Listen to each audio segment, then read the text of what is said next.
Hello everybody and welcome. In this video I'm going to show you how to pair your Voyager 6200 UC with your MacBook.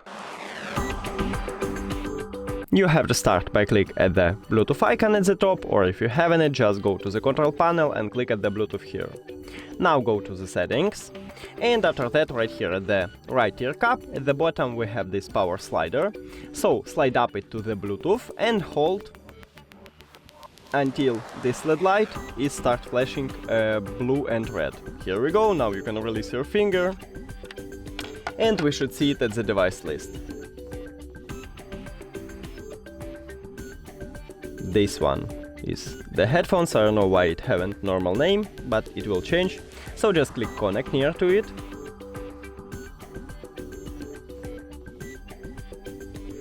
And we did it! Thank you for watching this video. If you found it helpful, please consider subscribing to the channel and leave the like on the video. It's really important to us. See you later!